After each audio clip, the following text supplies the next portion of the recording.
Vou falar a respeito do propósito da vida ensinado no budismo. O propósito da vida trata-se da razão única pela qual nascemos e vivemos. Creio que você, que quer aprender sobre a filosofia budista, seja uma pessoa séria, que não deseja ter nenhum arrependimento nesta única vida como ser humano. E no fundo, todas as pessoas vivem desejando ter uma vida sem arrependimentos, não é mesmo? Por mais que aconteçam coisas sofridas ou tristes, o que todos almejam é uma vida livre de arrependimentos. Esta é a razão de suas vidas. Então, como fazer para ter uma vida sem arrependimentos? Não é fácil saber essa resposta. Se todos soubessem, ninguém deixaria arrependimentos. Quando estamos saudáveis, dizemos que podemos morrer a qualquer momento, pois não temos nada a arrepender. Porém, quando de fato ficamos cara a cara com a morte, muitos se arrependem. Não era para ter sido assim. Bronnie Ware, enfermeira com longa experiência em cuidados com doentes terminais, revelou 5 arrependimentos mais comuns entre os pacientes que estão no leito da morte. Eu gostaria de ter tido a coragem de viver uma vida fiel a mim mesmo e não a vida que os outros esperavam de mim. Eu queria que eu não tivesse trabalhado tanto. Eu queria ter tido a coragem de expressar meus sentimentos. Eu queria ter mantido mais contato com meus amigos. Queria que eu tivesse me deixado ser mais feliz. Foram listadas pela Bronnie no livro Os 5 principais arrependimentos de pacientes terminais. Ela revela que tudo que eles expressam à beira da morte são palavras de arrependimento e reflexão. Neste livro está escrito que para se levar uma vida sem arrependimento é necessário satisfazer a si próprio. Mas o que fazer e como para que isso aconteça? Quantas saberiam responder de forma clara? Esse único meio de não se arrepender mesmo no leito da morte é ensinado com clareza no budismo. Temos uma porção de pequenos arrependimentos durante a vida. Devia ter estudado mais quando era estudante. Não devia ter desistido do curso. Devia ter me declarado para quem amava secretamente. Se não tivesse dormido de novo naquele dia, não teria me atrasado.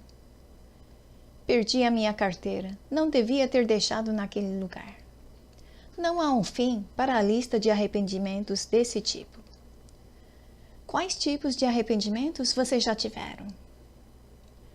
Todos os dias vivemos esses pequenos arrependimentos, mas no que diz respeito ao arrependimento em relação à nossa vida, isso é algo que nós queremos evitar. Porém, a grande maioria não sabe como fazer para não deixar arrependimentos. Foi isso que o escritor russo Lev Tolstói percebeu quando tinha quase 50 anos. Sabendo que a morte podia chegar em breve, como alguém conseguiria descansar tranquilamente? Chocado com essa descoberta, ele perdeu todo o interesse no trabalho. Fiquei simplesmente atônito de não ter entendido isso até hoje. É uma realidade tão óbvia e do conhecimento de todos desde o começo dos tempos. Se hoje ou amanhã a doença e a morte vierem, e elas já chegaram para aqueles que me são caros e para mim mesmo, nada restará além do mau cheiro e dos vermes. Mais cedo ou mais tarde, meus atos, sejam eles quais forem, serão esquecidos, e eu não existirei mais. Então, por que tanto estardalhaço? Como pode uma pessoa continuar vivendo e não perceber isso? É tão perturbador. Só é possível continuar vivendo enquanto se está embriagado com a vida. Depois de sóbrio, é impossível não perceber que tudo não passa de um mero truque, e um truque idiota. Na Rússia, não havia ninguém que não conhecesse o escritor Tolstói. Mas, apesar de ter conquistado notoriedade e riqueza, quando Tolstói se viu diante da morte, a vida perdeu o sentido e ele mostra sinais de arrependimento. Isto porque existe uma grande diferença entre a morte imaginada e a morte real. É comparável à diferença entre ver um tigre no zoológico e ver-se subitamente diante de um tigre nas montanhas. Se o tigre estiver dentro de uma jaula do jardim zoológico, apesar de ser assustador, conseguimos observá-lo enquanto saboreamos um sorvete. Porém, se de repente o tigre destruir a jaula e pular na nossa frente, não teremos nem tempo para gritar. Jogaríamos fora o sorvete e fugiríamos desesperadamente, não é mesmo?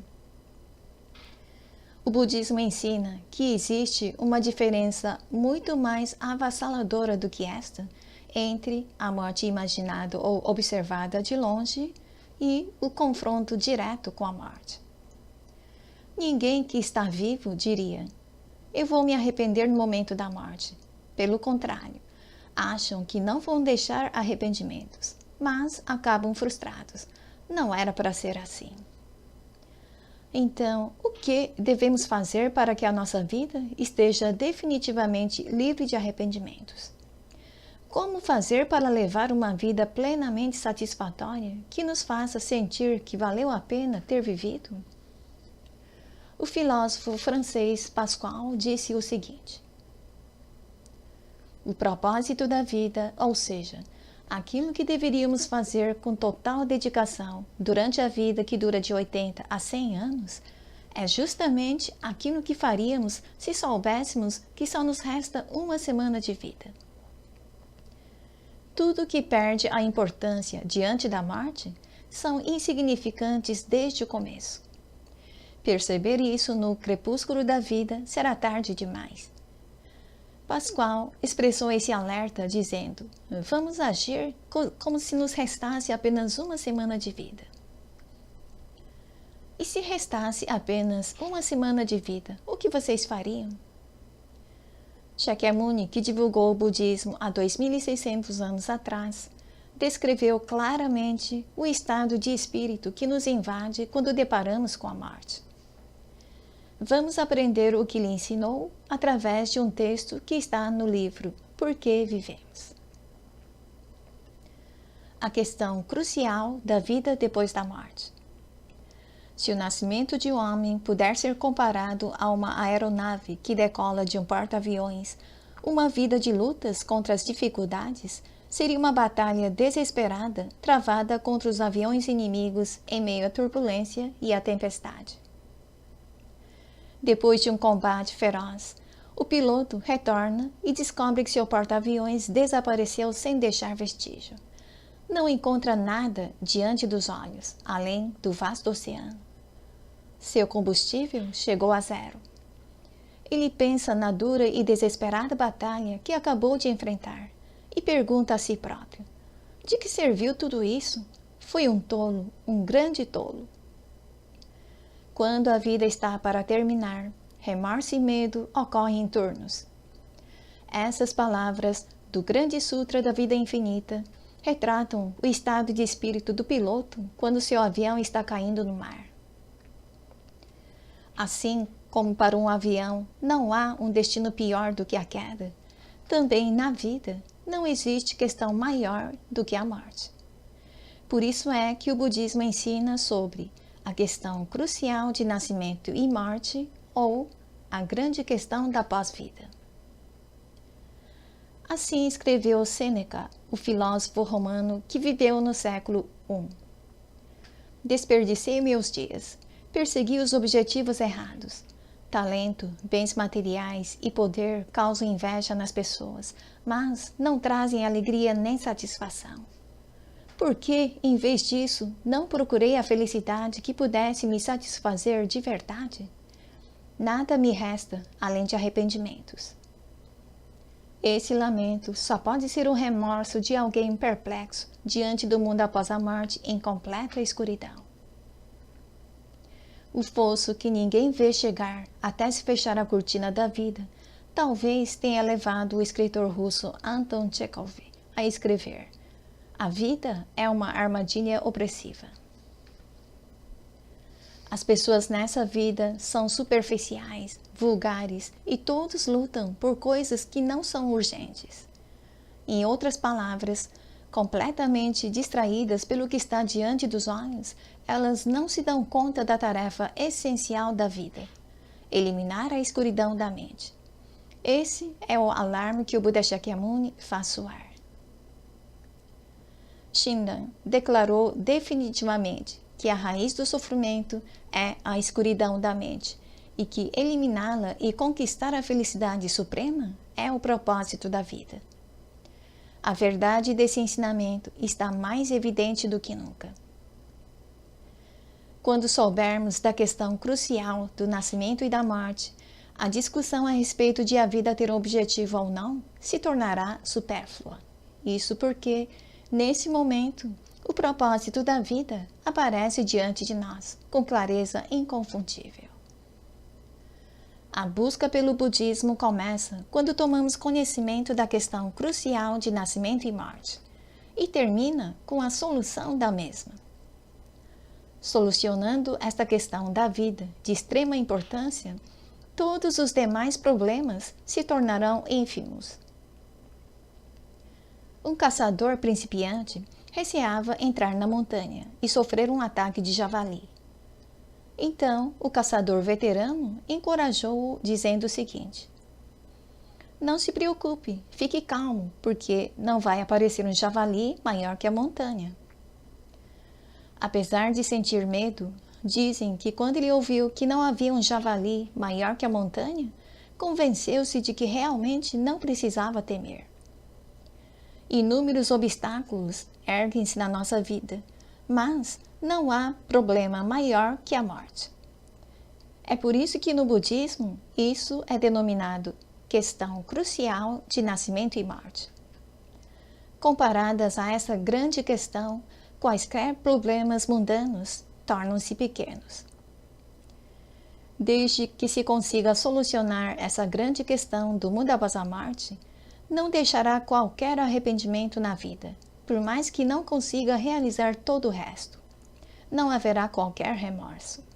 Isso porque estará plenamente satisfeito por ter concluído o propósito de ter nascido.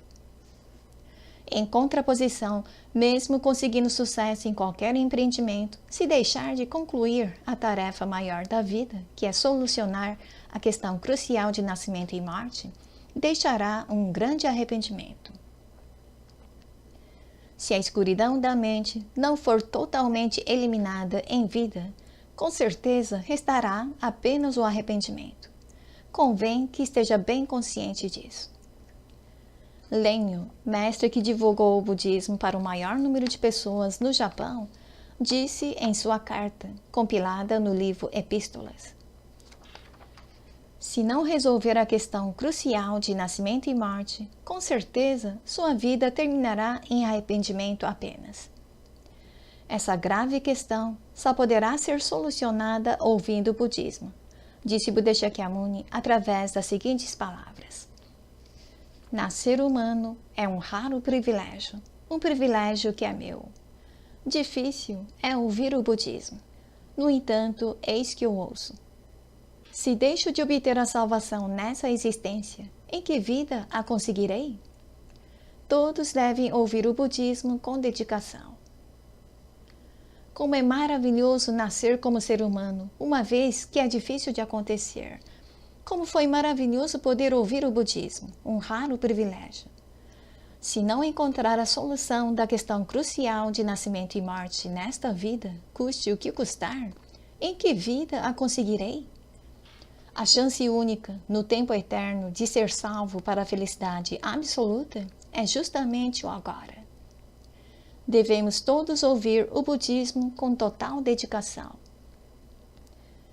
Buda Shakyamuni ensina que nós nascemos como seres humanos para ouvir o verdadeiro budismo, solucionar a grande questão do mundo após a morte e obter a felicidade absoluta. No momento em que concluirmos esse propósito da vida, vivenciaremos o júbilo da vida que fará vibrar. Como foi maravilhoso ter nascido e ter vivido até agora! minha vida existiu para alcançar essa condição. Seremos salvos para a felicidade eterna. Vamos continuar ouvindo o budismo com dedicação para que não terminemos essa vida, que é única, em arrependimento.